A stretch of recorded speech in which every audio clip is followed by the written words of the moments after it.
नाम से ही पता चला, त्रि मतलब तीन और भुज मतलब भुजा। जिसकी तीन भुजा हो त्रिभुज है। आया? जिसकी तीन भुजाएं हो क्या है? त्रिभुज। अब इसका परिभाषा समझो। जिन तीन बिंदुओं को आपस में रेखाखंडों द्वारा जोड़ने पर एक बंद आकृति बनती है उसे त्रिभुज कहते हैं। त्रिभुज में तीन भुजाएं और तीन कोण होते हैं। कितने भुजाएं? तीन। देखा ये क्या है? बिंदु ना, मैंने बिंदु बनाया है क ख ग। अब यदि इनको आपस में ऐसे जोड़ दें, आपस में जोड़ दें तो त्रिभुज नहीं बना, एक बंद आकृति बन गई ना। तो कै भुजा? एक दो तीन भुजा। ये जो लाइन ऐसे से की गई क्या है? भुजा।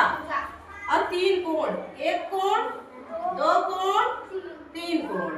आया समझ में? इसमें तीन भुजाएं और तीन कोण हो, ठीक है? वो क्या है? त्रिभुज। और बंद आकृति हो। आया समझ में? अब है कि त्रिभुज के अंतःकोण का योगफल 180 डिग्री का होता है। अंतःकोण मतलब अंदर का कोण, या ये तीनों का अगर हम जोड़ेंगे 180 डिग्री का होगा। मान लीजिए ये है, मान लीजिए 45 डिग्री, ये है 70 डिग्री। तो अब ये क्या डिग्री होगा? बताओ, कोई बता सकता है? 180 आना चाहिए। 45 और 70 पहले जोड़ो, कितना हुआ? 115 ना। हाँ, ये क्या डिग्री हो जाएगा फिर? 180। अब टोटल जोड़ो के कितना हो गया? 180। आया समझ में?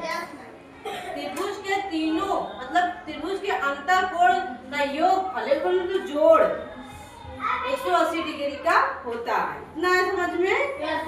आगे पढ़ाएं त्रिभुज के प्रकार, त्रिभुज कितने प्रकार के होते हैं। ओके, ठीक है।